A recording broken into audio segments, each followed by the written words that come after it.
seen Elisha in his. J'aimerais parler de Géasi avant la lèpre. And I want to speak about Gehazi before. Géasi avant la lèpre, c'est une personne qui sert Élisée. Before the leprosy was a servant. C'est une personne, Élisée lui dit va. Elisha said to him, go. Il va. And he went. Il lui dit viens. When he said to him, Il come, vient. he will come.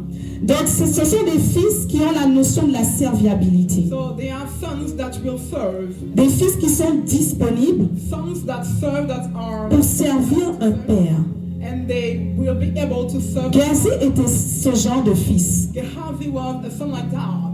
Et il était aussi un fils protecteur. And he was also a son that can protect. Lorsque Élisée, quand la femme qui a perdu son fils est partie à la rencontre d'Élisée, When the woman that lost her pour ceux qui connaissent l'histoire, Elisha, for those that know the story, on nous dit que Géasi attrape les pieds de la femme. they say Gehazi touched the Parce qu'il voit la femme se jeter sur Élisée, because he pour ceux said, qui connaissent l'histoire.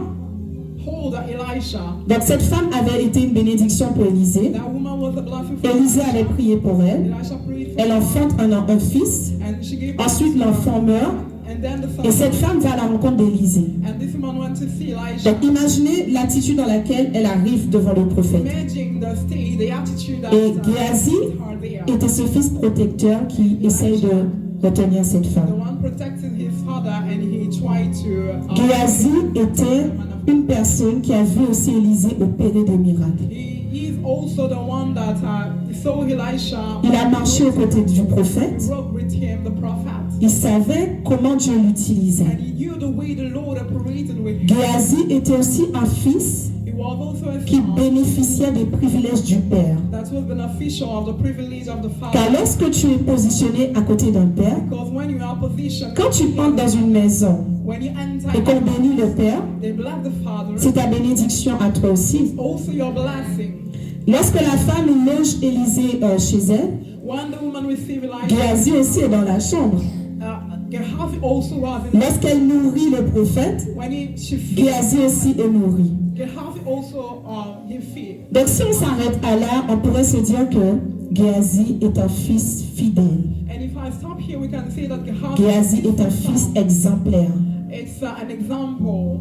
Mais dis à quelqu'un la chute de Géasi. But tell your neighbor the fall down of Gehazi. Donc, comment Géasi chute? So how this happened to him? Tout à l'heure, j'étais en train de décrire une personne dans l'atmosphère d'un père. I was describing a person in the Donc, toutes ces atmosphere of choses qu'il faisait, and all the things that he's done. il les faisait en présence d'Élisée. He was doing those things. Et on va découvrir Géasi And after that, quand Élisée n'est pas devant lui. when Elisha was, Tu peux avoir des personnes autour de toi you can have people around qui font des choses that are doing et tu peux te dire waouh. and you can say to yourself, wow. Mais c'est quand tu n'es pas présent But when you are not que tu present, sauras vraiment qui sont ces personnes-là. that you will know who those persons are Et people are. tu ne peux pas être à côté d'un homme de Dieu, You cannot be d'un prophète en plus, a man of God, a prophet, d'une femme de Dieu, a woman of God, sans que Dieu ne monte ton esprit à la personne.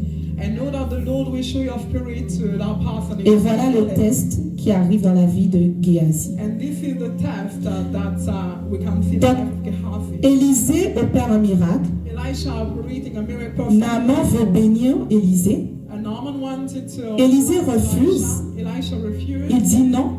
And he said no. Et Géasi passe par derrière And Gehazi pour dire behind. donne-moi. And he said, give Et it to me. on va voir Géasi qui fait une ruse en fait. And we can see that Gehazi. Donc la première chose qui fait chuter Géasi, And the first thing that led. c'est son attitude en l'absence d'Élisée. Is the attitude of Gehazi in the absence of Elisha. En l'absence d'Élisée, When Elisha is not Géasi around, rejette un principe ministériel. we can see that Gehazi refused to. Élisée sait que in the ministry. And Elisha quand je said, guéris, when I heal, je ne prends pas en retour de peur que la maladie s'attache à ma vie. I will not take something from that person because. Raison pour laquelle il dit non à Naaman. That's why he say no to the good that Naaman wanted to offer. Et le fils voit ce nom-là comme une folie comme un père qui ne sait pas se valoriser. And the son thinks Nous sommes là des fois. doesn't know how to honor On va dire au père, mais people. pourquoi t'as pas... And you will La ask personne them, t'a fait tout ça, elle t'a rien donné. Enfin, you have done tu all pouvais this. quand même... Why are you not On est comme Géasi des fois. And sometimes we are Mais like le père, il savait que ce n'était pas qu'un présent, knew that it was mais not c'était un transfert. a gift, but it was a Donc il dit transfer. non. And he said no. Et le fils passe par derrière. And the son come from a Il va, place, non seulement il passe derrière Élisée, and he mais said il va aussi mentir au nom d'Élisée pour parvenir à ses fins. to receive a Donc il arrive, il rattrape Naaman. Il dit finalement, je paraphrase, finalement il y a des serviteurs qui sont arrivés. Donc mon père accepte et m'envoie vers toi. Donc il prend quelque chose au nom d'Élisée, mais sans l'accord d'Élisée. Beaucoup de fils aujourd'hui peuvent à des moments se comporter comme Géasi. C'est-à-dire son père l'a béni, peut-être l'a établi dans un ministère, et son père lui dit, les dîmes, tu enlèves le 1/10, par exemple, tu mets de côté. Lui, il peut enlever les 1/10, il met dans sa poche. Il enlève les 1/10 et il met un 5e de côté. Il prend la moitié et le reste, il met dans sa poche. Dis vraiment que l'esprit de Géasi soit maudit dans ce ministère. Au nom de Jésus. Il ment au nom d'un père pour parvenir à ses fins. On va voir Géasi aussi qui persévère dans sa mauvaise voie. Donc il arrive devant Naaman. Il demande 30 kilos de vêtements et on lui propose 60 et il accepte les 60. Donc vous voyez une personne qui n'a aucun scrupule en fait. Il y a des personnes comme ça qui sont là, mais ça ne les dérange pas peut-être de passer derrière, de se rassembler chez eux avec les fidèles, de faire des cultes sans que le Père soit au courant. Oui, peut-être qu'il n'y a pas ça ici, mais j'aimerais vous dire qu'il y a des églises comme ça. Il y a des fils comme ça. Ce n'est pas des fils de la seconde gloire, mais c'est des fils de derrière la maison. Ils passent par derrière et ils font des choses contraires à l'esprit ministériel d'un père. Alléluia. On va voir Géasi après tout ça. Incroyable. Dis à ton voisin, Géasi est incroyable. Qu'est-ce que Géasi fait? Après tout ça, il retourne dans l'atmosphère d'Élisée comme si de rien n'était. Il se présente à Élisée. Il revient dans le service, il se remet au pied, comme si de rien n'était. Donc, ce genre de fils qui veut garder sa position, mais qui ne garde pas le principe. Pourtant, c'est le principe qui positionne. Donc, on va voir Géasi, il revient comme ça dans l'atmosphère d'Élisée. Et Élisée pose la question. Quand on nous pose la question parfois, c'est pour tester ton esprit. Tu peux te dire, mais on peut te poser la question et tu mens. Et on l'a vu avec Saphira et Ananias. On leur pose la question pour leur donner l'opportunité de se repentir. Parce que si Élisée maudit, Élisée sait que la malédiction sera irrévocable. C'est pour ça que des fois vous allez voir que ça soit même quand Dieu vient vers Adam, il dit où étais-tu? Or qu'il savait déjà. Parce que Dieu veut nous donner l'opportunité de nous repentir. Mais Géasi va persévérer dans sa mauvaise voie et il va dire, il va mentir à Élisée. Il lui dit, d'où viens-tu? Et il dit, ton serviteur était nulle part. Donc il se présente comme serviteur et il dissimule en fait ce qu'il a fait. Et finalement, Élisée va dire, mon esprit non plus n'était pas parti lorsque cet homme a quitté ton char pour venir à ta rencontre. Et à la fin, il dit, la lèpre de Naaman va s'attacher à toi et à ta descendance pour toujours. Et vous allez voir finalement une destinée qui a été perdue. Quelqu'un qui était à côté d'Élisée, qui pouvait prendre la relève, qui a été arrêté à cause d'une lèpre. Et peut-être quand je dis la lèpre, tu te dis, mais c'est quoi la lèpre? Qu'est-ce que la lèpre dans ta vie?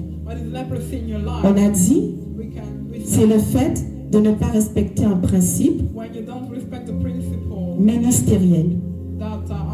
Ça doit être quelque chose qui compte pour ton père ou ta mère spirituelle et que tu fais le contraire.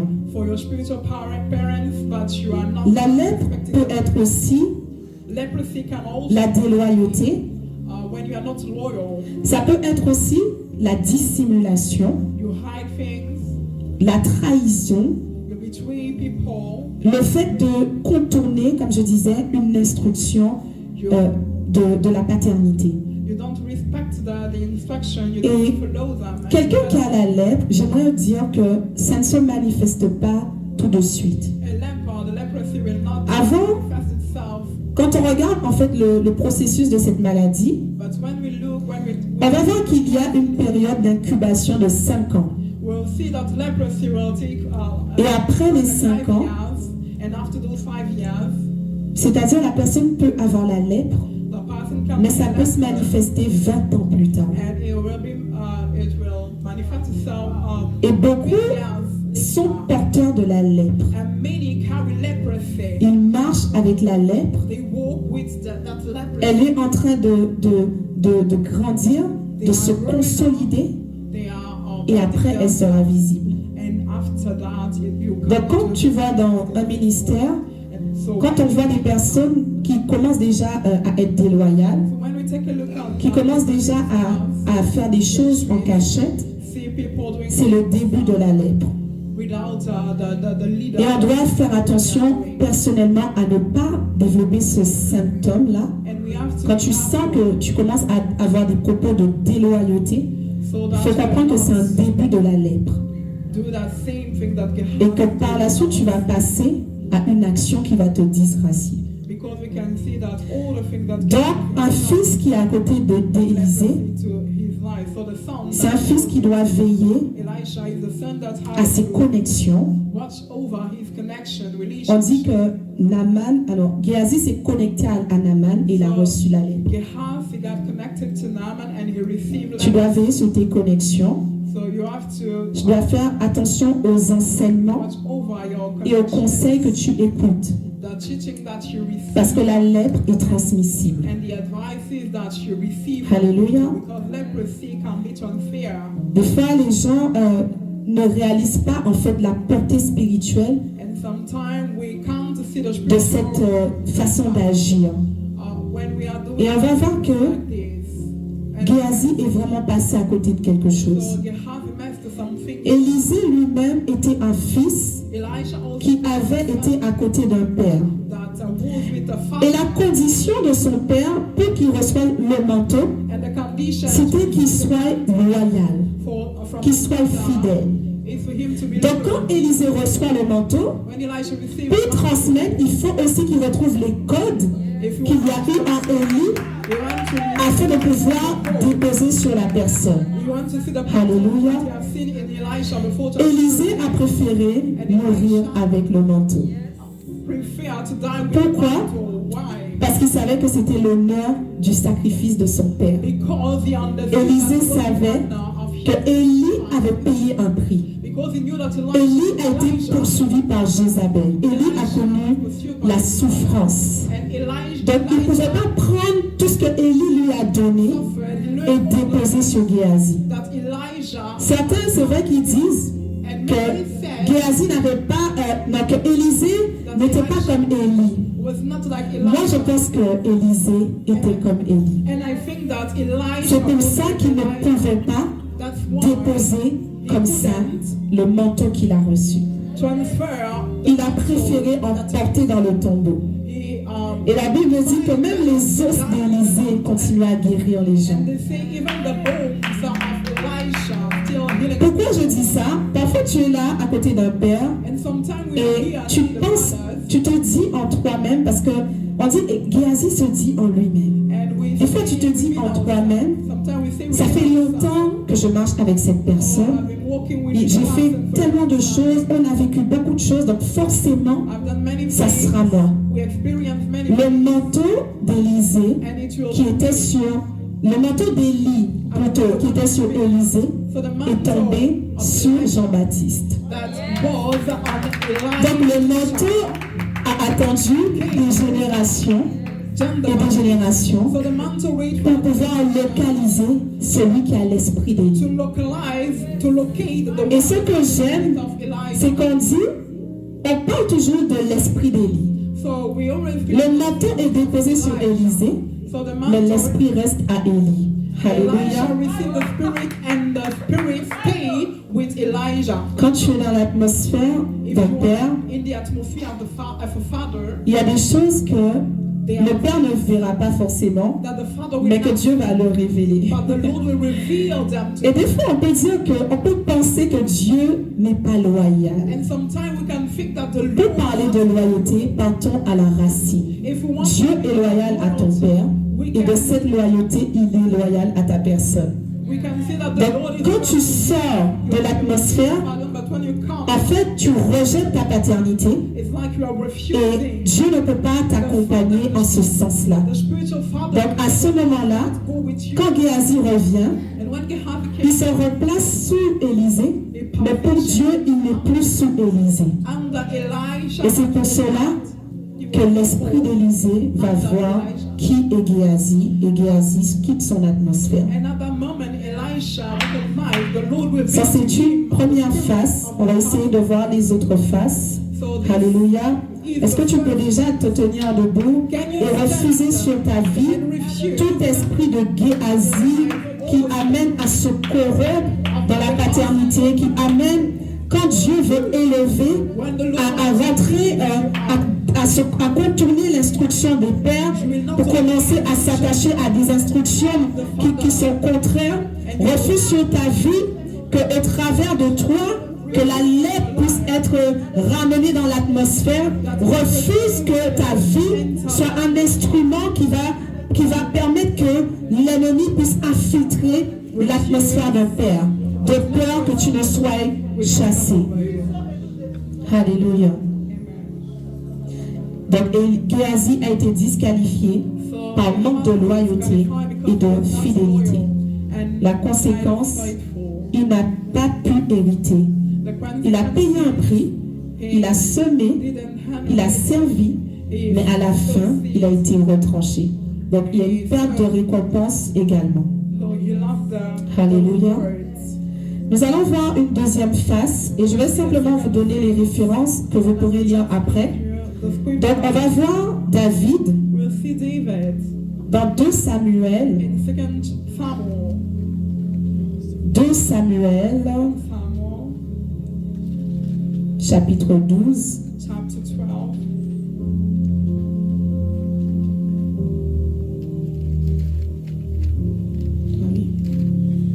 2 Samuel, chapitre 12.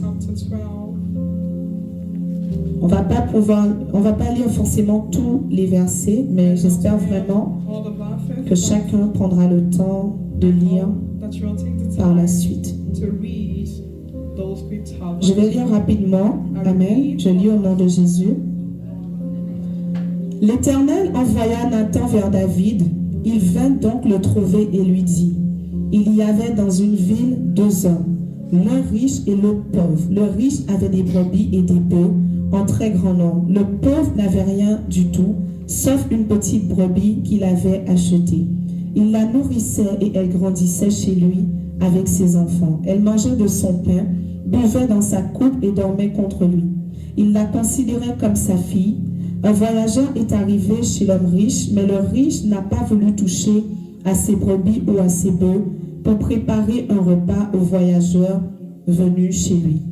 Il a pris la brebis du pauvre et l'a préparée pour l'homme qui était venu chez lui.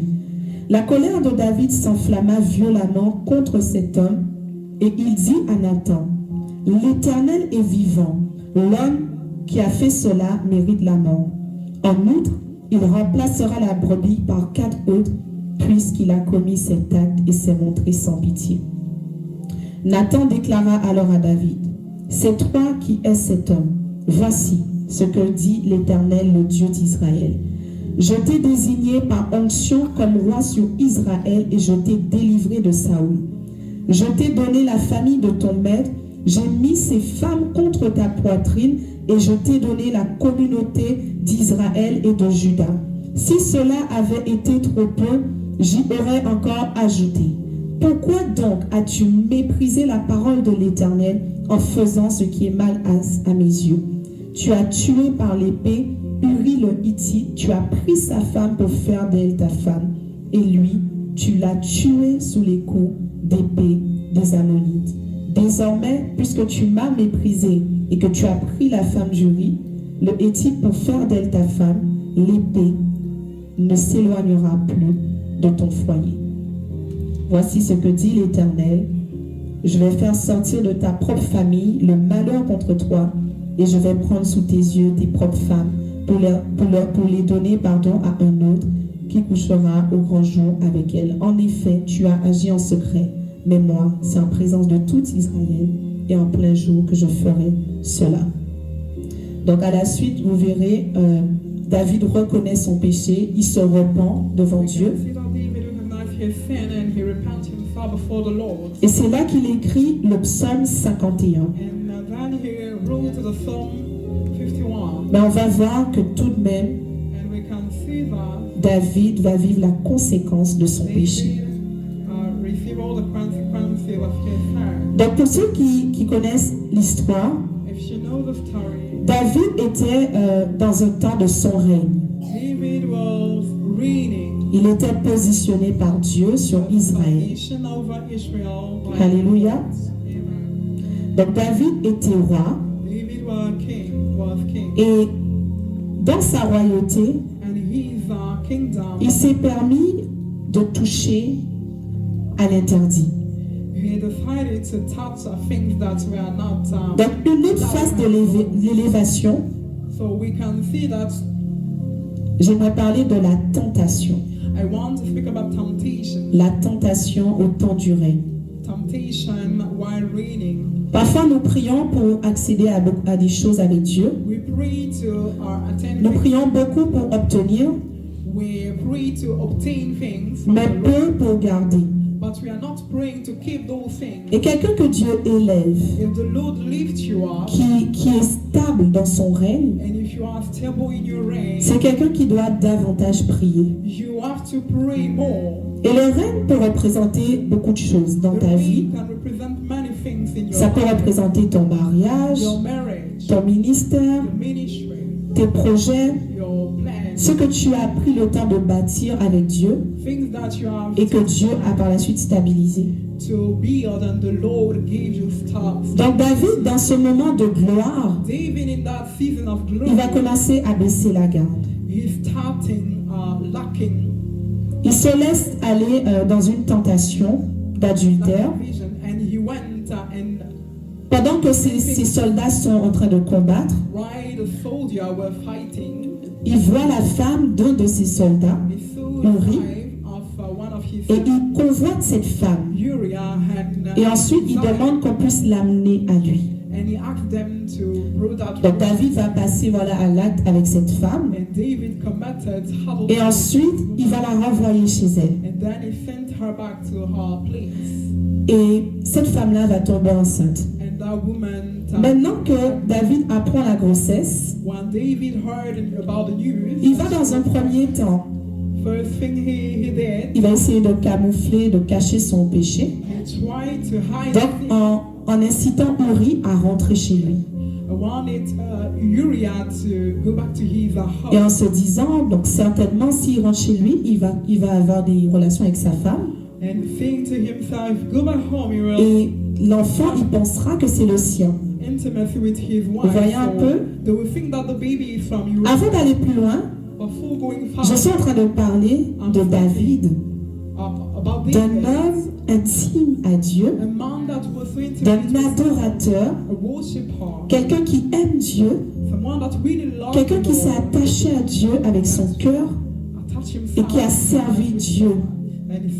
On connaît l'histoire de David. Dieu l'a pris dans la maison de son père. Il n'était pas forcément considéré et Dieu l'a élevé. Donc Dieu l'a pris dans la brousse. Et il a été par la suite positionné. Pourquoi je précise cela? Il faut comprendre que notre amour pour Dieu, à des moments, à des niveaux de gloire, ça ne suffit pas en fait. Si tu arrives à une certaine dimension d'élévation, c'est à ce moment-là que tu sauras quelles sont tes faiblesses.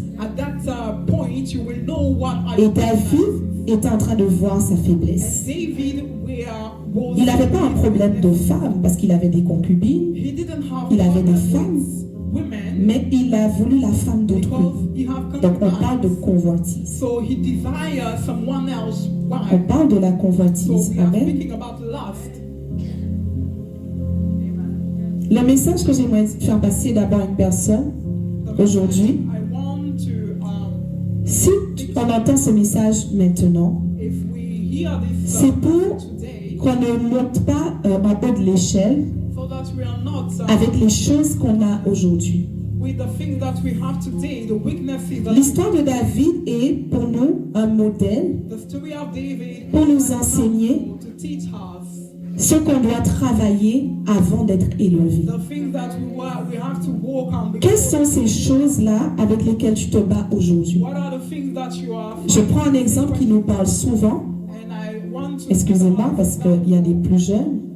Parfois, il y a des personnes qui ont cette addiction au niveau de la masturbation, par exemple, et qui pensent en se mariant, homme ou femme, qu'en se mariant, ça va aller mieux. Et ça peut être une volonté qui est vraiment en la personne. Mais j'aimerais dire que ce qu'on n'a pas tué, il prendra vie au temps du règne. Le règne ne vient pas tuer les désirs de ta chair. Mais il faut dompter notre chair avant que Dieu nous élève. Et même quand Dieu t'élève et que tu vois des choses qui viennent, il faut savoir les présenter à Dieu. Quand David baisse de sa vigilance, on ne le reconnaît plus. On va voir David qui dit, dans un premier temps, va me chercher cette femme. Donc il n'y a pas de frein. Il cite même la femme d'Uri. Donc, à ce moment-là, on voit David on a l'impression qu'il n'y a plus la crainte de Dieu. Le fait qu'on lui dise que c'est la femme d'Uri ne l'arrête pas. Mais il se dit, va chercher cette femme. Jacques nous dit que la convoitise, quand elle a conçu, elle enfante le péché. Donc ta convoitise va enfanter, le péché sera enfanté parce que la convoitise en toi a conçu.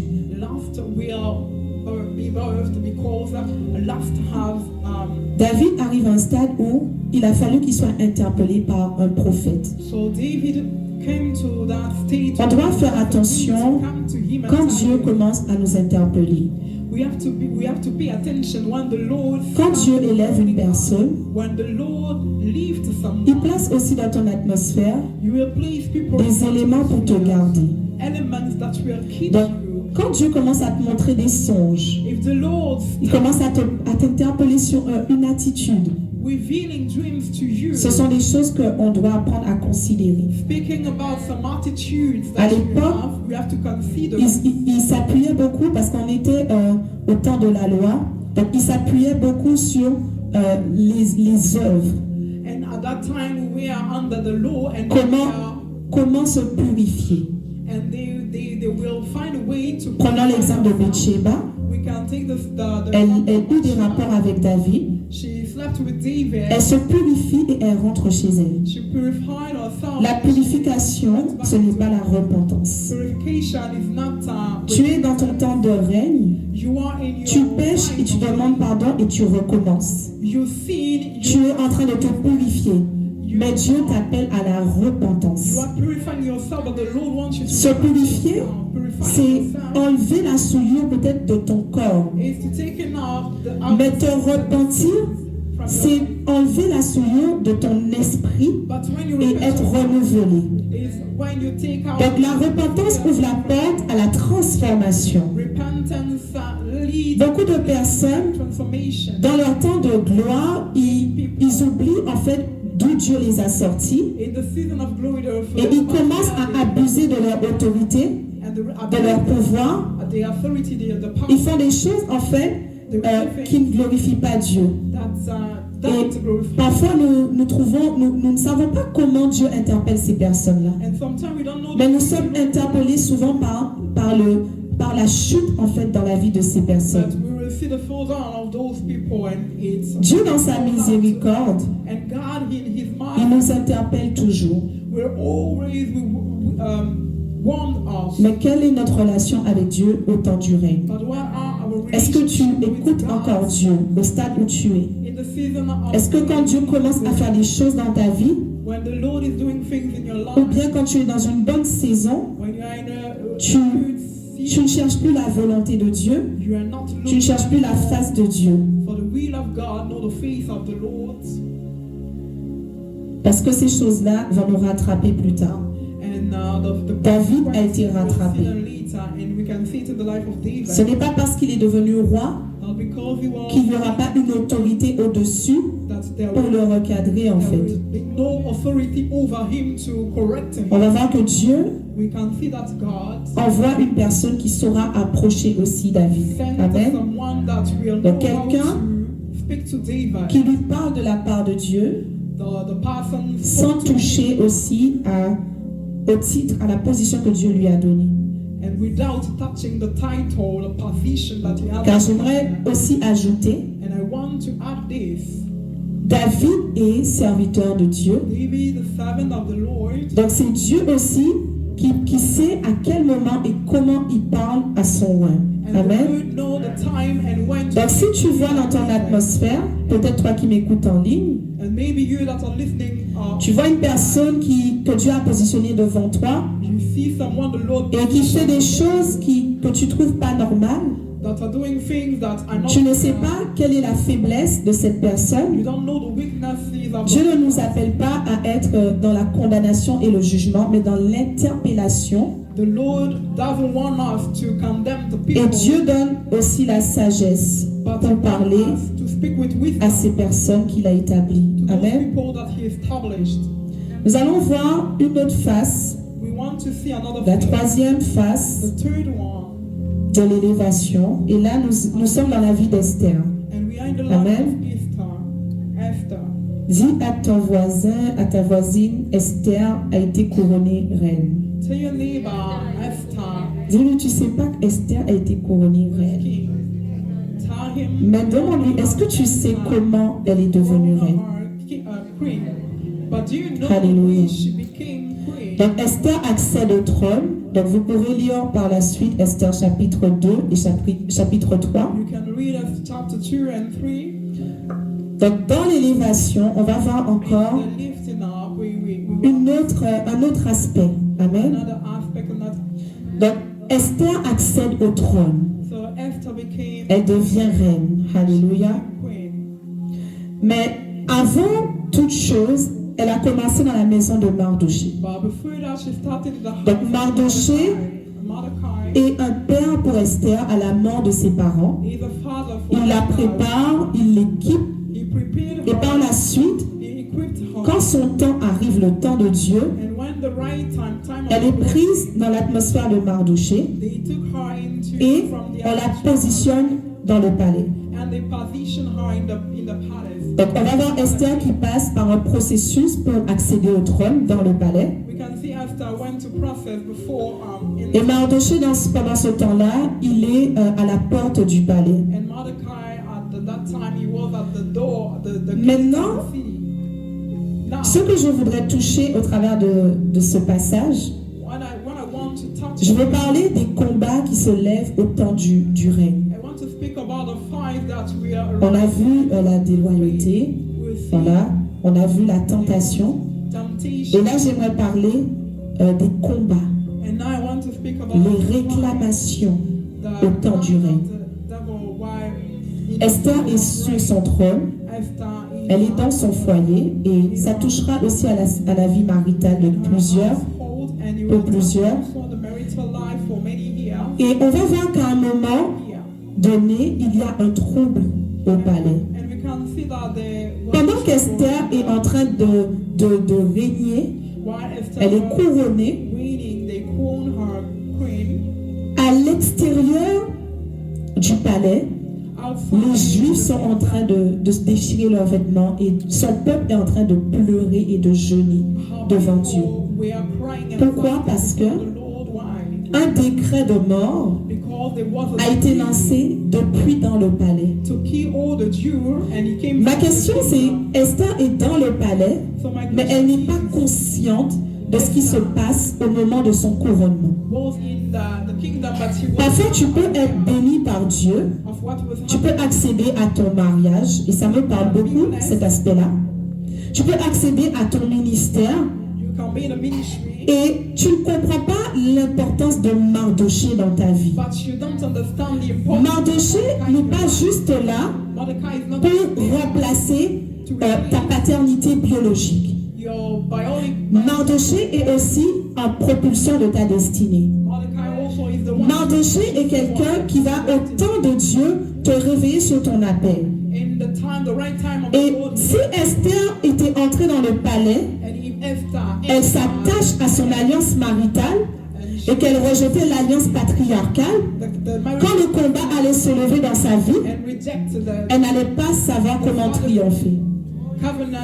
Parce que la décision a été prise même dans l'alliance maritale.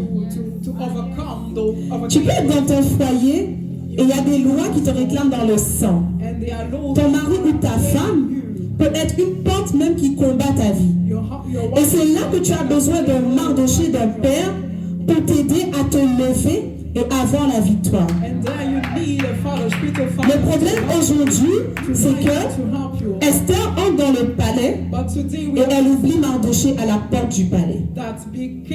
Esther, dans notre génération, elle entre dans le palais et elle oublie aussitôt que si elle est ici, si elle est dans son foyer, c'est parce qu'il y a un père qui a élevé la voix et qui l'a introduit malgré les réclamations. Si le père s'est introduit malgré les réclamations, il t'aidera à rester dans ton règne quand les réclamations vont se lever. Alléluia. Donc pendant que Esther est établie, la Bible dit, Aman a été aussi élevé en dignité. Esther est là. J'aime dire, elle fait sa belle. Elle a sa robe, sa couronne, son mari, ses servantes. Mais elle ne sait pas qu'il y a un plan de mort. Il y a un décret. Et Mardochée qui est à la porte à l'information. Quand Dieu t'élève, parce que le mariage aussi est une élévation de Dieu. Un jour, Dieu m'a dit que le mariage c'est un trône. Et nous devons être deux pour régner. Amen. Donc ton mariage est une élévation. Mais pourquoi des fois tu vis l'humiliation? Tu vis en fait la désolation. Tu vis la mort. Parce que Mardochée est resté à la porte. Et que tu ne sais pas redescendre pour aller écouter les instructions de Mardochée. La Bible dit d'Esther, elle écoutait Mardochée plus que lorsqu'elle était sous sa tutelle. Ça veut dire que quand elle rentre dans le palais, elle a une autre dimension de soumission. Des fois, tu te dis, je rentre dans mon foyer, je suis soumis à mon mari et mon père. On parle de deux alliances différentes. Chacune sa place, chacune sa fonction. Pour Esther, alléluia, l'alliance maritale l'a amené à accéder à une position. Mais l'alliance patriarcale l'a gardé dans son règne, a fait prospérer son règne. Si vous lisez l'histoire d'Esther, vous allez voir, son mari signe le décret sans savoir qu'il est en train de livrer sa femme. Son mari il est dans sa gloire, il est dans ses projets et il aime Esther, mais il n'a pas la visibilité sur les combats d'Esther. J'aimerais faire une petite parenthèse parce que quand je dis ça, il y a des gens qui doivent se dire, voilà, j'aimerais quand même faire une petite parenthèse et dire, il y a des grâces maritales qui sont différentes. Amen. Il y a des grâces maritales où Dieu permet une filiation. Donc ça veut dire que tu ne peux pas marcher avec un père. Et Dieu a permis une filiation au travers de l'alliance patriarcale pour établir, pour établir l'alliance patriarcale. Donc c'est un mariage où il y a une double fonction au travers de l'autorité. Et ça, c'est pas donné à tout. Parce que c'est pas tout homme qui peut être une autorité dans un foyer et en même temps une autorité dans un ministère. Mais il y a des gens à qui Dieu fait cette grâce. Mais ici, je parle de ces personnes-là que Dieu appelle à régner, mais dans l'atmosphère d'un père. Mardoché sait que Esther est sa fille. Donc même quand elle est dans le palais, il doit veiller. Et c'est dans cette veille qu'il entend des informations. Yes, il faut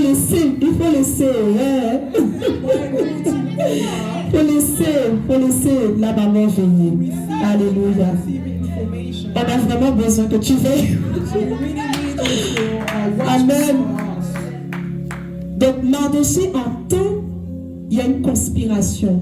Vous allez voir, l'esprit de mort rôde à chaque fois. Et c'est Mardoché qui entend et qui voit et qui interpelle. La première fois, il interpelle même le roi. Donc quand tu es dans ton alliance maritale, si tu sais garder ton alliance patriarcale, ça sera une bénédiction même pour ton mari ou ta femme. Parce que Assuérus, le roi, il dort, il est tranquille, il sait qu'il a des gens à la porte. Mais les gens qui sont à sa porte sont en train de planifier sa mort. Et c'est Mardoché qui entend et qui dit à Esther, voici ce qu'on prévoit sur ton époux. Mais on voit Mardoché qui sécurise la gloire, le règne dans la vie de Esther. Parce que s'il n'y a pas de Assuérus, il n'y a plus de Esther. Donc Mardoché sait lui dire, va dire à ton mari, il y a tel combat. Et c'est alors que ces personnes-là ont été arrêtées. Et par la suite, deuxième encore situation maintenant, c'est quand Aman se lève. Tu ne peux pas réussir dans ta grâce maritale sans une alliance patriarcale. Et je te dirai pourquoi. Dis-moi pourquoi. Dis-moi pourquoi. Est-ce que je peux te dire pourquoi? Parce que Esther n'est pas appelée à régner, mais elle est appelée à régner pour délivrer. Donc, son règne a une mission. Le règne a un but. Ton mariage a un but. Ton ministère a un but. Ton travail a un but. Là où Dieu t'a positionné et t'a élevé, c'est parce qu'il y a une mission divine à accomplir. Et ce que nous faisons des fois, c'est dès qu'on arrive dans ce poste d'élévation, cette position, on s'attache aux éléments intérieurs et on rejette les éléments extérieurs. Alors que les éléments extérieurs, ce sont les éléments qui te propulsent et qui te maintiennent. Alléluia. Comment réussir la mission? Dis à ton voisin, garde ton Mardoché. Dis-lui bien, garde ton Mardoché. Demande-lui, où est ton Mardoché? Parce que Esther, Mardoché est à la porte, toi je ne sais pas. Est-ce que ta porte est sécurisée? En tout cas. Amen. Alléluia. Donc on a dit, Esther, elle est dans le foyer, elle accède au palais parce qu'il y a une mission. Et vous allez voir quand l'esprit d'Aman se lève, quand le trouble arrive, Esther ne comprend pas. La Bible dit Esther est effrayée. Elle panique. Et elle commence à se dire, si je rentre là-bas, je vais mourir. Le roi ne m'a pas appelé. Et vous allez voir que Mardoché, c'est à ce moment qu'il va l'éveiller sur la mission. Il va dire une phrase à Esther. Qui sait si ce n'est pas pour un jour comme celui-ci que tu es devenue reine?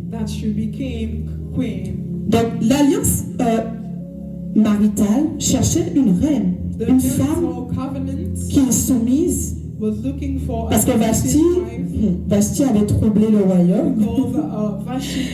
Donc on envoie Esther pour remplacer Vashti. Ça c'était le but d'Assuérus. Mais le but de Dieu était que Esther puisse délivrer son peuple. Et c'est Mardoché qui pouvait avoir le discernement.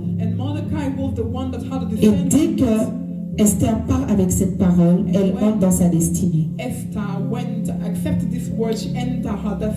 Esther a été positionnée reine. Elle a régné. Et elle est aussi restée dans son règne parce qu'elle avait son Mardoché. J'aimerais dire à quelqu'un, peut-être que tu as été positionné et tu n'as plus vu l'utilité d'avoir un Mardoché. J'aimerais parler aussi de ce point dans l'aspect ministériel. Il y a un moment où, quand Mardoché interpelle Esther, Esther donne une information à Mardoché. Et on peut se dire que maintenant que Esther est positionnée, elle pense connaître le palais mieux que Mardoché. Elle dit, parce que Mardoché dit à Esther, va. Et elle dit, on ne peut pas entrer sans invitation. Donc, elle connaît les lois du royaume d'Assuérus. Elle est en train de donner l'information à Mardoché, comme si Mardoché n'avait pas cette information.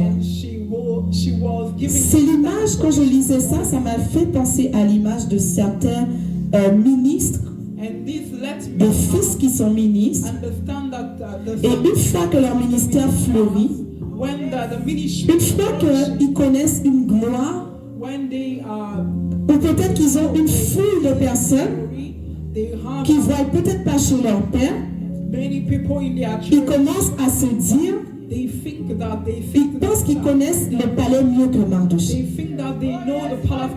Et c'est pour ça que l'esprit d'Aman tue beaucoup de serviteurs et de servants de notre génération. L'esprit de mort tue beaucoup de nos jeunes serviteurs et servants parce qu'ils pensent connaître l'œuvre de Dieu mieux que leur père. C'est-à-dire, la gloire de leur ministère devient pour eux un voile. La fille qui les suit est en train de les induire aussi en erreur. Et certains se disent, j'ai fait des choses que mon père n'a pas fait. J'ai une foule que mon père n'a pas. Je suis dans le palais, donc je connais le palais mieux que mon père. Et on va voir que l'esprit d'Aman se lève il retranche plusieurs destinées. J'aimerais dire que beaucoup de ceux qu'on a vus, qui malheureusement, du jour au lendemain, ils avaient un grand ministère et du jour au lendemain, c'était la chute et ils ne se sont plus jamais relevés. Si vous regardez l'histoire de ces personnes, vous allez voir souvent que ce sont des personnes qui n'avaient pas de couverture spirituelle. Ce sont des personnes qui ne marchaient pas avec des pères. Alléluia. Jésus lui-même a dit, si quelqu'un détruit ce temple, je le rebâtirai. Parce que moi et le Père est en moi et je suis dans le Père. Donc Jésus savait qu'à cause de la présence du Père, même s'il traverse des troubles, il va se relever. Ton ministère connaît des troubles. Pourquoi? Parce que tu rejettes ton Mardoché.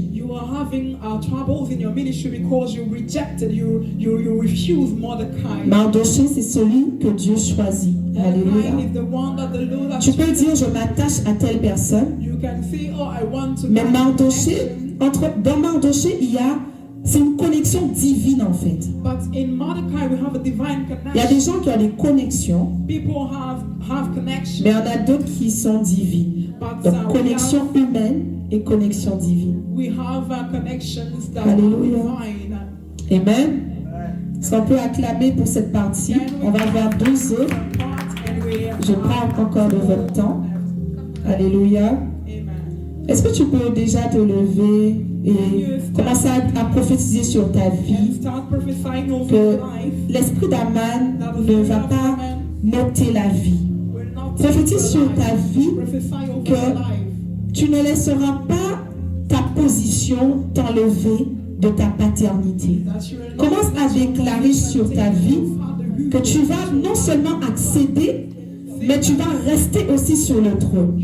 Tout esprit de mort qui s'élève afin de te renverser, au nom de Jésus-Christ, je déclare cela nul et sans effet.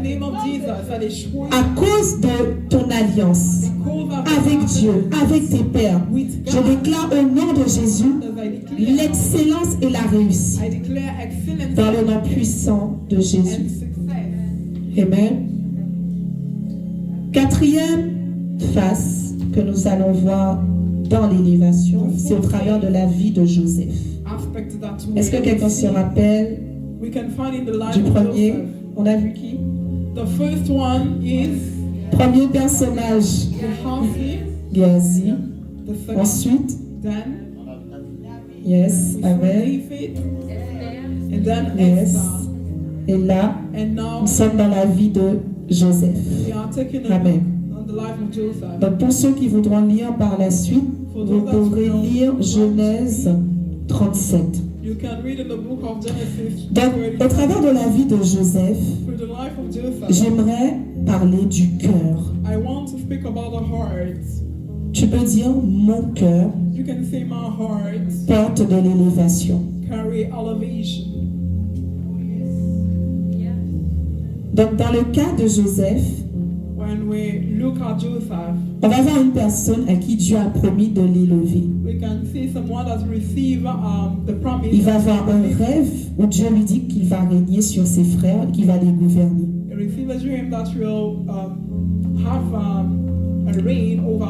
Amen. Et quand Dieu montre à Joseph ces songes-là, il interprète ça à sa manière.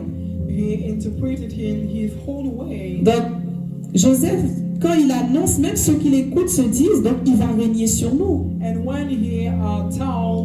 Il va nous gouverner. Quand on interprète son songe, on peut comprendre qu'il va recevoir l'honneur des autres. Son père, sa mère, ses frères vont se prosterner devant lui. Voici ce que Joseph voit et annonce. Donc Dieu lui a révélé l'appel à la gouvernance. Mais celui que Dieu dit, tu vas gouverner, en même temps Dieu est en train de t'appeler à l'humilité. Parfois, Dieu va saisir des occasions où nous sommes humiliés pour nous rendre humbles. Tu peux le dire à ton voisin. Travaille ton cœur de peur que l'humiliation te rende humble. Moi, je crois une personne qui travaille son cœur, qui cherche et qui cherche la face de Dieu pour changer, c'est pas une personne qui va forcément passer par beaucoup de situations. Parfois, nous passons par des situations parce que nous refusons d'être transformés. Quelqu'un à qui Dieu dit, je vais t'élever, c'est quelqu'un qui doit volontairement travailler son cœur. Chercher quelles sont tes failles. Quand tu vois l'orgueil dans ton cœur, quand tu vois de la comparaison, de la jalousie, de la colère, toutes ces choses-là, en fait, ce sont des choses que nous devons prendre le temps de travailler. Jésus dit, celui qui veut être grand, qu'il soit le serviteur des autres. Donc la gouvernance, la grandeur, l'élévation avec Dieu commence par le service aux autres. Quand on entend élévation, on voit toujours des personnes à notre service. On voit toujours des personnes qui vont venir nous bénir, qui vont venir nous faire du bien. L'élévation avec Dieu, c'est en retour, les gens vont te faire du bien en retour du bien que tu vas leur faire. Donc l'élévation avec Dieu commence par le service que tu fais auprès des autres. Alléluia. Le processus d'élévation des hommes, c'est de te faire monter en grade. Donc, on sait que tu es élevé parce que tu es passé d'un statut à un autre. Mais avec Dieu, c'est un autre fonctionnement. Dis à ton voisin le système divin. Le processus divin de l'élévation. Quand Dieu t'élève, il te fait descendre. Quand Dieu t'élève, il faut que tu t'abaisses. Jésus a été élevé, mais le chemin d'élévation est passé par la mort de la croix. Le processus de l'élévation avec Dieu, c'est de nous faire descendre aux yeux des hommes. Contrairement à l'élévation naturelle qui est de monter en grade. Notre grade est spirituel, il est invisible. Donc tu peux voir une femme, je prends le cas de Ruth et tu te dis, elle est en train d'expérimenter une chute. Tu la vois dans un foyer, elle n'enfante pas, elle sort de son foyer, elle commence à servir dans un champ. Mais c'était le processus divin de l'élévation. Donc ça va à sens contraire. Et quand tu vois des personnes dans ton atmosphère qui ont l'air d'être maudits, dis-toi, fais attention parce que ça peut être quelqu'un qui passe par le processus de Dieu. Quelqu'un qui passe par le processus de Dieu, tu peux dire il est maudit, elle est maudite. Quelqu'un à qui on dit tu vas gouverner, première étape, jeter dans la citerne. Tu sors d'une atmosphère, on te revêt d'une tunique, ton père il t'aime, il t'habille, il te positionne. On t'envoie servir tes frères. Ou surveiller même, c'était le surveillant de ses frères.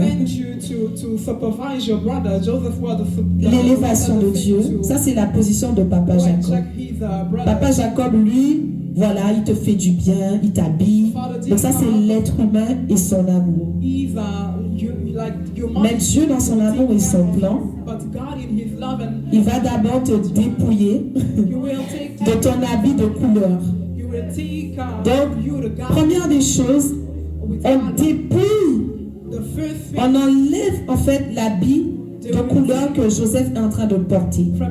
Cet habit symbolise le choix.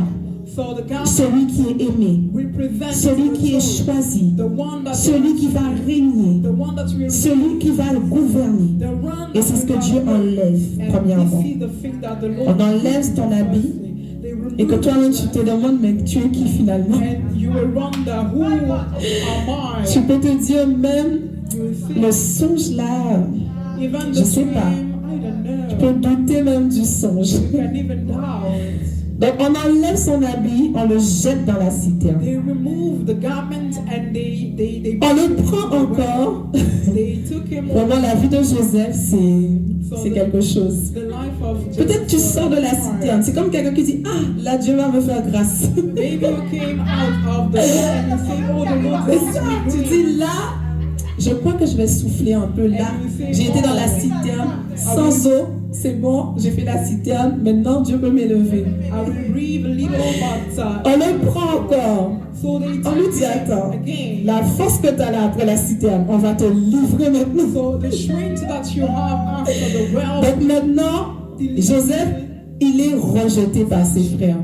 Et regardez le processus. Ses frères biologiques le prennent pour le livrer à ses frères israélites, et les frères israélites le prennent et le livrent à des étrangers. Le rejet.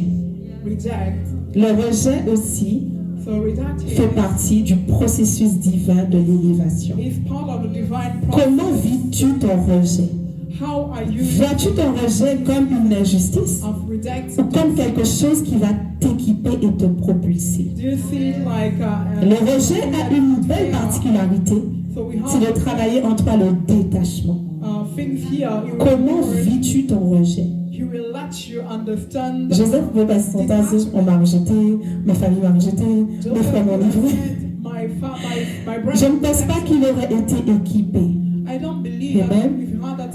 Donc il sort maintenant, on le livre à des étrangers et Joseph est dans la servitude. La servitude. Celui à qui on a dit tu vas régner sur tes frères, il est vendu par ses frères et il sert des étrangers. C'est grave. Au service maintenant, comme si ça ne suffit pas. Premièrement, il sert dans la maison de Potiphar. Et encore une fois, il se dit, ah, là, Dieu commence à me restaurer. Potiphar le positionne, on lui met une place. On lui dit, tu ne seras pas un esclave comme les autres. Tu seras un esclave avec des privilèges. Donc il sent que, voilà, ça commence, le songe que j'avais vu, c'est maintenant. Non, on le prend encore. Tu as touché à la femme de Potiphar. Fausse accusation, faux témoignage. Ça aussi, ça fait partir du processus divin. Alléluia. Donc, il sert avec fidélité, loyauté, mais en le calomnie. On dit de lui ce qu'il n'est pas. Ça, c'est le processus de Dieu. On a du mal à accepter, mais c'est comme ça que chaque chose, en fait, et effectivement, Dieu est en train de l'amener à la gouvernance. La gouvernance, c'est un chemin. Dieu ne nous prend pas de point et nous fait sauter les étapes. Sinon, à la gouvernance, tu ne pourras pas régner en fait. Tu vas arriver à la gouvernance pour aussitôt redescendre. Mais on a dit au départ, quand Dieu élève, le but de Dieu, c'est de nous stabiliser et que nous puissions prospérer dans notre règne. Donc maintenant, lui qui était responsable de la maison de Potiphar, malgré sa position d'esclave, il se retrouve à être encore victime de faux témoignages et de personnes mal intentionnées. Donc, on l'enferme en prison. Dis à ton voisin, la grâce est trompeuse. Tu peux voir un vent d'élévation, même dans tes finances. Tu vois un mouvement. Tu te dis, waouh, là, Dieu est en train de restaurer mes finances. Le mois d'après, dis à ton voisin, le mois d'après, c'est terrible. Joseph pouvait se dire, j'imagine l'état de Joseph. Vois tous les parcours après les songes. Après les songes, tu t'attends à commencer à rencontrer des connexions, commencer à faire ton chemin, peut-être arriver gentiment en Égypte, et puis après, peut-être passer voilà, par où il faut, de manière, on va dire, simple, et après être gouverneur. Non, ce n'est pas de ça qu'il s'agit. Donc on va voir, il est enfermé en prison. Est-ce que tu peux dire la dernière épreuve? Et là, je parle de quelqu'un qui, dans toutes ces saisons, reste attaché à Dieu. Malgré tout ce qu'il vit, à aucun moment on a vu Joseph commencer à se souiller, à s'écarter de Dieu. Mais on nous dit qu'il craint Dieu. Il a craint Dieu chez son père Jacob. Il a craint Dieu dans la maison de Potiphar. Et il a craint Dieu aussi dans la prison. Partout où Dieu l'emmenait, il marchait avec la crainte. Est-ce qu'on peut acclamer pour ça? Parce que quand Dieu, des fois, nous fait passer par le trouble, on a vu tout à l'heure là qu'il y a la gloire qui nous fait des fois baisser dans notre crainte de Dieu. Mais il y a aussi des épreuves qui peuvent nous sortir de la crainte de Dieu. Et Joseph est l'une des personnes qui a su vaincre les épreuves en gardant sa crainte. Maintenant, il est en prison. Et il ne sait pas forcément que c'est là que Dieu va le visiter. Donc, on va voir dans l'histoire que Dieu l'a rencontré au travers de deux serviteurs du Pharaon. Et c'est comme ça qu'il va se retrouver devant Pharaon. Donc, la Bible nous dit qu'il a servi en prison avec ses dons. Donc, vous connaissez l'histoire. Et que par la suite, les chansons qui est retournée dans le palais, c'est cette chanson-là qui a parlé en faveur de Joseph. Et par la suite, Joseph a été positionné. Mais j'aimerais dire à quelqu'un que quand Dieu t'appelle à régner, à la gouvernance, à l'élévation, il va préparer ton cœur à la gouvernance. Le portrait initial de Joseph, il y avait des points positifs et négatifs. Joseph était un bon fils. Il portait de beaux habits qui peuvent aussi symboliser une grande destinée, la sanctification. Il obéissait à son père. On voyait ses dons aussi qui étaient fonctionnels. Il avait la vision prophétique. Mais il y avait aussi des points négatifs. Il ne savait pas tenir sa langue. Il se vantait. J'ai rêvé. J'ai vu. Il y avait aussi une immaturité. C'est-à-dire, il n'était pas conscient, il approchait le danger. Il n'a pas su discerner que le cœur de ses frères avait déjà changé. Donc on voit, Joseph était une personne appelée à la gouvernance, mais qui exposait sa grâce. Et Dieu l'a fait passer par l'épreuve pour le façonner, pour gouverner. Il avait besoin d'un cœur juste, d'un cœur humble, ferme et compatissant. La justice pour donner à chacun selon son salaire. L'humilité pour ne pas s'enorgueillir de sa position. La fermeté pour ne pas se corrompre. Et il devait être compatissant, et c'est la partie qui nous intéresse, pour nourrir ceux qui lui ont fait du mal. Donc quand Dieu montre la gouvernance à Joseph, il n'était pas en train de lui dire tu vas dominer sur tes frères. Mais il est en train de dire, Dieu est en train de dire à Joseph, tu vas secourir tes frères. Tu vas bénir tes frères. Tu seras un canal de bénédiction pour tes frères. La gouvernance que Dieu parlait à Joseph, c'était cette capacité, ce cœur à mettre à l'abri ceux qui l'ont jeté dehors. Donc c'était une gouvernance du cœur. Un cœur qui prend le dessus. Un cœur que le diable ne peut pas garder dans sa main. Un cœur qui sait pardonner. Et on va voir Joseph arrive même à cette dimension où il dit: mes frères, ne soyez pas tristes.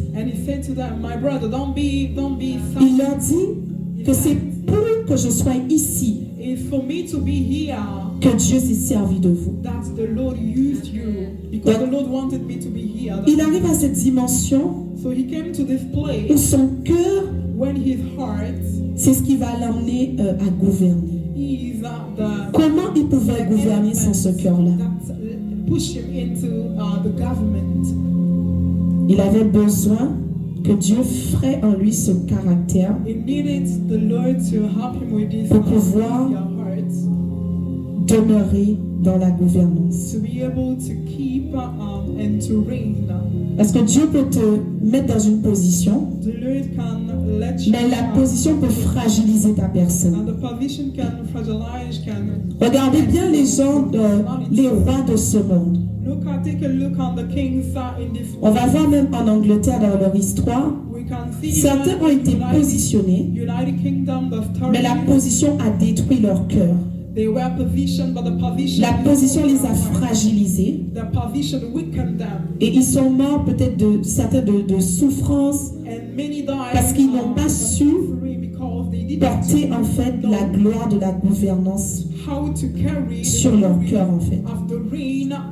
Joseph avait déjà été détaché. Il avait déjà connu le rejet. Donc quand on l'élève, il ne peut pas avoir du mal à donner. Sa gouvernance c'était de donner aux autres. Quand Dieu veut faire de toi un don, quand Dieu veut faire de toi quelqu'un qui va gouverner, régner, il va travailler en toi une personne qui ne s'attache pas aux choses. Une personne qui peut prendre et qui peut aussi laisser. Le gros problème aujourd'hui, on voit ça même dans nos autorités dans certains pays, ils accèdent à un poste qu'ils ne veulent pas laisser. Donc ils préfèrent tuer que de laisser. Parce que leur cœur s'attache au trône, s'attache à la gouvernance. Quand Dieu veut te faire gouverner, il va aussi travailler ton cœur. Et quand le cœur maintenant a été prêt, c'est alors qu'il a gouverné. Est-ce que tu peux acclamer pour la vie de Joseph? Dernière face. Dis à ton voisin, courage, on arrive à la fin. La dernière face qu'on va voir, là j'aimerais parler. J'aimerais parler de l'élévation à venir de la gloire éternelle. La gloire éternelle. Et j'aimerais parler de la vie de Judas. Judas a été déchu d'une gloire éternelle.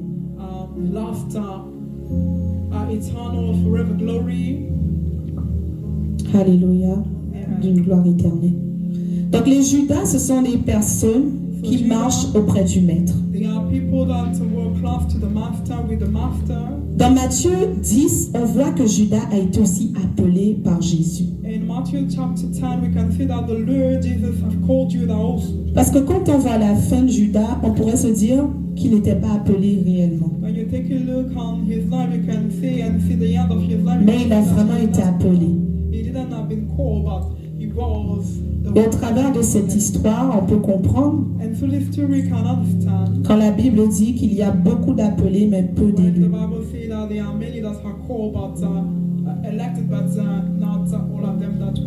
Donc quand Jésus appelle les 12, la Bible dit il leur donne le pouvoir de chasser les esprits impurs, de guérir toute maladie et toute infirmité. Donc Judas reçoit aussi ce pouvoir-là. Parce qu'on dit dans Matthieu 10, il appela les 12 et il leur donna le pouvoir Donc Judas a reçu aussi ce pouvoir de la part de Dieu. Mais on va voir qu'il avait aussi un problème. Judas était quelqu'un qui était à côté du maître, un peu comme Géasi, je dirais. Il est à côté du maître. Il voit les œuvres du maître, mais il n'a pas le cœur du maître. Et le cœur va faire que il va être retranché. Judas était quelqu'un qui était prêt à vendre son âme au diable. Quelqu'un, c'est-à-dire qui est prêt à faire du mal aux autres, à celui qui est innocent. C'est quelqu'un qui ne sait pas considérer un don de Dieu dans sa vie. Judas, ce sont les personnes qui sont ingrates. Jésus a fait du bien à Judas. Il a marché auprès du maître. Mais c'est lui aussi qui l'a livré. Comment quelqu'un qui a marché auprès du maître peut livrer le maître? Comment une personne qui aime Dieu peut finalement se détourner de Dieu? Comment quelqu'un qui sert Dieu, qui a commencé par servir Dieu et qui finalement commence à se servir lui-même? Il faut savoir que il n'y a qu'une barrière en fait, une porte entre Judas dans la présence du maître et Judas contre le maître. Les personnes souvent qui se retournent contre toi, ce sont les personnes qui ont été avec toi.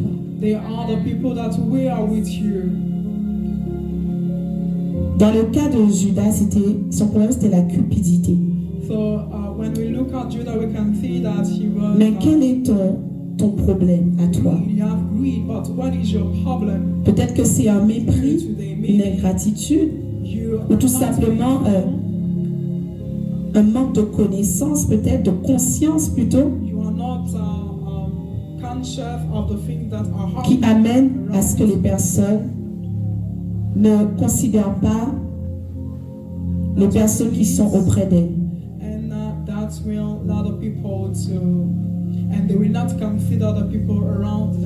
Judas était celui qui voyait Jésus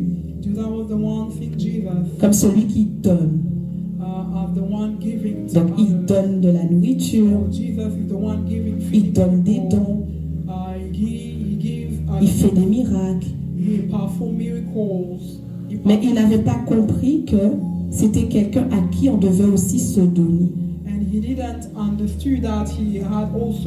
C'est pour cela, lorsqu'il voit la femme casser le parfum aux pieds de Jésus, il est dépassé. Judas se dit, mais cet argent-là, on pouvait faire mieux que de donner, que de jeter ça aux pieds de Jésus. Donc pour Judas, je pourrais dire que Jésus n'a pas la position qu'il est censé avoir. Pourtant, il a une position physique près de Jésus. lui. That he didn't see Jesus the way he was. Mais dans sa vie à lui, Jésus n'a pas la position qu'il doit He avoir. walked with Jesus, but Tu peux marcher avec une personne. Jesus didn't have a position or a place. Pour que tu comprennes la pensée, tu peux marcher avec une personne. You can walk with someone. Toi, tu sais qui est cette personne dans ta vie. You know who are the person. Et tu considères. The role of that person in your Mais life. la personne en retour And you ne considère pas ta présence. But that person don't consider. Et c'était ça la marche de Jésus avec Judas. That person didn't consider your Donc, place. à un moment donné, il va devenir une porte. And this is the story of Judah, and he became a door. Et c'est par lui qu'on va passer pour livrer Jésus. And he is the one that they used to L'erreur de Judas the mistake of Judah a été d'aller s'allier avec les principaux sacrificateurs. is when he go and gather himself with the priests. Judas, c'est quelqu'un qui méprise la valeur du Christ. Il est dans un ministère, He is in a ministry, mais il ne s'est pas honoré. but he doesn't know how Il est to honor. dans un champ, He's mais il ne considère pas en fait le travail. but he Pour can't. lui, il cherche que ses intérêts en He fait. doesn't consider the place or the field. C'est une personne qui est prête He's a person that is ready à échanger le sacré to exchange what is sacred avec ce qui est futile. with what is useless. Donc il met un prix sur la personne de Jésus, il se dit 30 pièces. So Vous voyez un peu le le niveau de mépris. Can you see the level of Et sa chute a été à la hauteur de son mépris.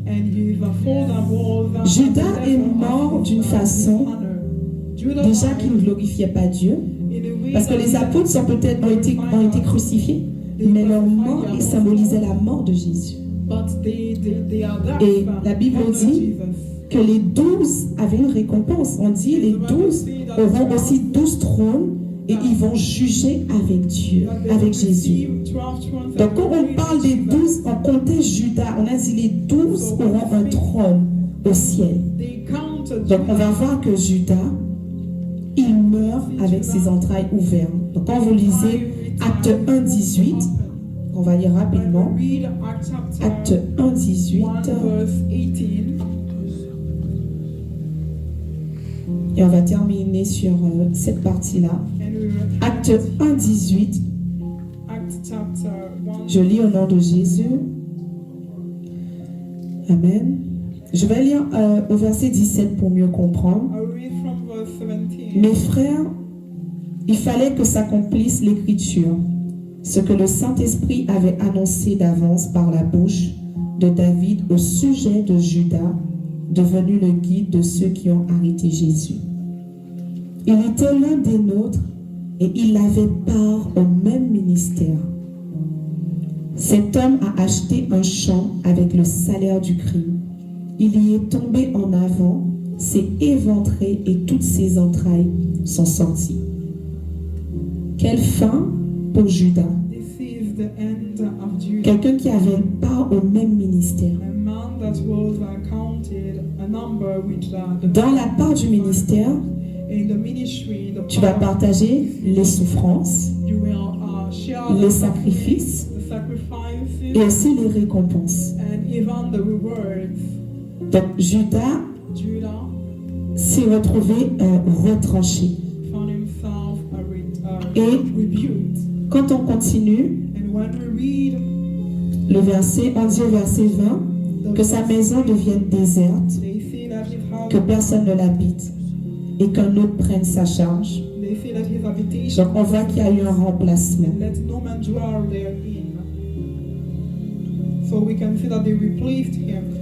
Il y a des personnes qui parfois ont marché avec des hommes de Dieu.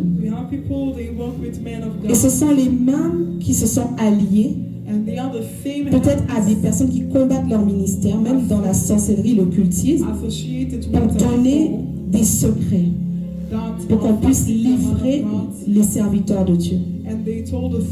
Et ce genre de personnes, Dieu nous dit que la fin, elle est vraiment terrible.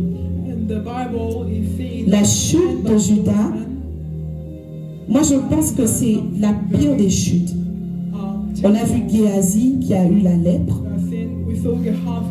qui est parti, mais qui est resté en vie, si on peut dire comme ça. On a vu David qui a péché, qui s'est repenti, qui a été frappé par les conséquences, mais qui a été ensuite restauré. Mais on arrive à Judas et son nom est effacé.